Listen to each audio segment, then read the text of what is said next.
Hello viewers, നമുക്കിന്ന് chicken കറിയുടെ ടേസ്റ്റിൽ കടച്ചക്ക കറി എങ്ങനെയാണ് ഉണ്ടാക്കുന്നത് നോക്കാം. ഈ കറി നല്ല ടേസ്റ്റാണ്. ചോറിൻ്റെ കൂടെ ആണെങ്കിലും അപ്പത്തിൻ്റെ കൂടെ ആണെങ്കിലും ചപ്പാത്തിയുടെ കൂടെ എല്ലാം കഴിക്കാനായിട്ട്. അപ്പോൾ അതെങ്ങനെയാണ് നമുക്ക് ഉണ്ടാക്കുന്നതെന്ന് നോക്കാം. അതിന് വേണ്ടിയിട്ട് ഞാനൊരു കടച്ചക്കയുടെ പകുതി എടുത്തിട്ടുണ്ട്. പിന്നെ അതിലേക്ക് വേണ്ട ഇൻഗ്രീഡിയൻസ് എന്തെല്ലാം വേണമെന്ന് വെച്ചാൽ ഒരു സവോള ചെറുതായി നുറുക്കി എടുത്തിട്ടുണ്ട്. പിന്നെ വെളുത്തുള്ളി ഒരു 4 അല്ലി എടുത്തിട്ടുണ്ട്. പിന്നെ ഇഞ്ചി ചെറിയൊരു കഷ്ണമുണ്ട്. പിന്നെ പെരുംജീരകം ഒരു 1/4 സ്പൂൺ എടുത്തിട്ടുണ്ട്. ഇത് അരയ്ക്കാൻ വേണ്ടിയിട്ടുള്ളതാണ്. അരയ്ക്കേണ്ട, ഒന്ന് ചതച്ചെടുക്കാനായിട്ടുള്ളതാണ്. പിന്നെ അതിലേക്ക് വേണ്ട പൊടികൾ: മല്ലിപ്പൊടി ഒരു ടേബിൾ സ്പൂൺ എടുത്തിട്ടുണ്ട്. പിന്നെ ഗരം മസാലപ്പൊടി ഒരു 1/4 സ്പൂൺ എടുത്തിട്ടുണ്ട്. പിന്നെ ചിക്കൻ മസാലപ്പൊടി ഒരു സ്പൂൺ എടുത്തിട്ടുണ്ട്. പിന്നെ അതിലേക്ക് മുളക് പൊടി നമ്മുടെ എരിവിനനുസരിച്ച് ഒരു സ്പൂൺ എടുത്തിട്ടുണ്ട്. പിന്നെ കുരുമുളക് പൊടി ഒരു 1/4 സ്പൂണ്, മഞ്ഞൾപ്പൊടി 1/4 സ്പൂണ്, ഉപ്പ് ആവശ്യത്തിന്. പിന്നെ ഇത് നമുക്ക് വഴറ്റാനുള്ളതാണ്. പിന്നെ ഈ ഒരു സവാളയുടെ പകുതി എടുത്തിട്ടുണ്ട്. അതുമാതിരി ചെറുതായി നുറുക്കിയെടുത്തിട്ടുണ്ട്. പിന്നെ ഒരു പച്ചമുളക് എടുത്തിട്ടുണ്ട്. ഇത് നമുക്കൊന്ന് വഴറ്റണം. പിന്നെ അതിലേക്ക് വേണ്ടത് ഒരു തക്കാളി എടുത്തിട്ടുണ്ട്. പിന്നെ അതിലേക്ക് കരിവേപ്പിൻ്റെ ഇല വേണം.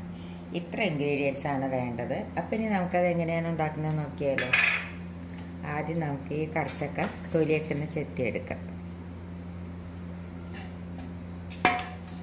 തൊലി ചെത്തുന്നതിൻ്റെ മുമ്പ് നമുക്ക് കുറച്ച് വെളിച്ചെണ്ണ കൂടി വേണം കേട്ടോ. കയ്യിൽ കുറച്ച് വെളിച്ചെണ്ണ വെക്കാം. കാരണം കടച്ചക്കയിൽ കുറേശ്ശെ മുളഞ്ഞ മാതിരി ഉണ്ടാവില്ല, പശ ഉണ്ടാവും. അപ്പം അത് ആവാതിരിക്കാനായിട്ട് ഇനി നമുക്കിതൊന്ന് ചെത്തിയെടുക്കാം. അപ്പോൾ കടച്ചക്ക ഞാൻ തൊലിയെല്ലാം കളഞ്ഞ് അതിൻ്റെ മൂക്കെല്ലാം കളഞ്ഞ് ഇതേമാതിരി ചെറുതാക്കി നുറുക്കിയെടുത്തിട്ടുണ്ട്. ഇനി എന്താ നമ്മൾ ചെയ്യേണ്ടതെന്ന് വെച്ചാൽ നമുക്ക് ഈ സവോളയും വെളുത്തുള്ളി, ഇഞ്ചി, പെരുംജീരകം കൂടി മിക്സിയുടെ ജാറിലിട്ടിട്ട് ഒന്ന് ചതച്ചെടുക്കാം. ഇതൊന്ന് ചതച്ചെടുക്കട്ടെ. ഇപ്പോൾ വെളുത്തുള്ളി, ഇഞ്ചിയും സവോളയും കൂടി ചതച്ചെടുത്താണിത്. ഇനി നമ്മൾ എന്താ ചെയ്യേണ്ടതെന്ന് വെച്ചാൽ ഒരു തവ അടുപ്പത്തേക്ക് അതിലേക്ക് കുറച്ച് വെളിച്ചെണ്ണ ഒഴിച്ചു കൊടുക്കുക.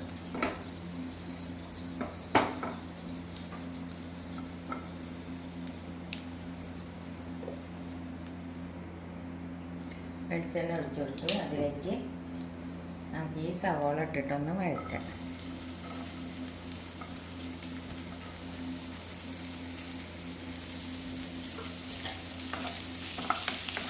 വേഗം വഴലാനായിട്ട് നമുക്ക് കുറച്ച് ഉപ്പിട്ട് കൊടുക്കാം.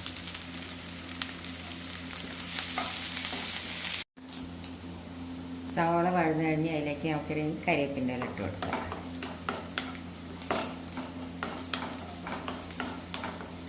ഇനി ഇതിലേക്ക് നമുക്ക് ഈ പൊടികൾ ഇട്ട് കൊടുക്കാം. മല്ലിപ്പൊടി, ഗരം മസാലപ്പൊടി, ചിക്കൻ മസാലപ്പൊടി, പിന്നെ മുളക് പൊടി, കുരുമുളക് പൊടി, മഞ്ഞൾപ്പൊടി. ഇനി ഇതൊന്നും അങ്ങോട്ട് വഴറ്റാം. ഇനി ഇതിലേക്ക് നമുക്ക് ഈ സവോളയും വെളുത്തുള്ളി, ഇഞ്ചിയും കൂടി ചതച്ചത് ഇട്ട് കൊടുക്കാം. ഇതൊന്ന് എൻ്റെ പച്ചമണം മാറണ വരെ ഒന്നും കൂടി ഒന്ന് വഴറ്റിയെടുക്കട്ടെ. അപ്പോൾ ഇതിൻ്റെ പച്ചമണമൊക്കെ, ഇഞ്ചിയും വെളുത്തുള്ളിയൊക്കെ പച്ചമണമൊക്കെ മാറി. ഇനി നമുക്ക് ഇതിലേക്ക് ഈ തക്കാളി, പച്ചമുളക് അരിഞ്ഞത് ഒന്ന് ഇട്ട് കൊടുക്കാം. ഇനി ഇതും കൂടി ഒന്ന് നല്ലപോലെ വഴറ്റിയെടുക്കട്ടെ. അത് നമുക്കൊന്ന് അടച്ച് വെച്ച് കൊടുക്കാം. നിങ്ങൾക്ക് തക്കാളിയൊക്കെ നല്ലപോലെ വഴന്നോ നോക്കാം. തക്കാളിയൊക്കെ നല്ലപോലെ വഴന്നിട്ടുണ്ട്. ഇനി എന്താ നമ്മൾ ചെയ്യേണ്ടതെന്ന് വെച്ചാൽ അതിലേക്ക് നമുക്ക് ഈ കടച്ചക്ക ഇട്ട് കൊടുക്കാം.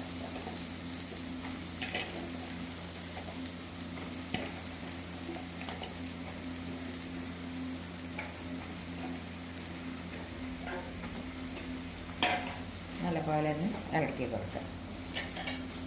കുറച്ച് ഉപ്പ് ഇട്ട് കൊടുക്കാം. നമ്മൾ സവാള വഴറ്റുമ്പോൾ ഉപ്പ് ഇട്ടിട്ടുണ്ടല്ലോ, അപ്പോൾ കുറച്ച് ഉപ്പും കൂടി ഇട്ട് കൊടുക്കാം.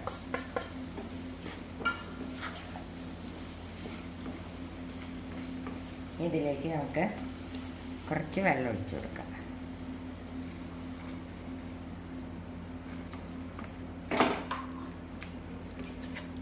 ഇത് നമുക്ക് അടച്ച് വെച്ച് കൊടുക്കാം. ഇതൊന്ന് വേവട്ടെ. നമുക്ക് ഇതൊന്ന് തുറന്ന് നോക്കാം. ഞാൻ തീ സിമ്മിലാക്കിയിട്ടാണ് കേട്ടോ വെച്ചിരുന്നത്. ഇളക്കിയിട്ട് ഒന്നുകൂടി ഒന്ന് അടച്ച് വെച്ച് കൊടുക്കാം. അപ്പം നമുക്ക് കറി ഒന്ന് വെന്തോന്ന് നോക്കാം. കടച്ചക്ക വെന്തിട്ടുണ്ട്. ഉപ്പുണ്ടോ എന്ന് നോക്കി വെക്കാം. ഉപ്പ് കുറച്ച് കുറവാണ്, കുറച്ച് ഉപ്പിട്ട് കൊടുക്കാം.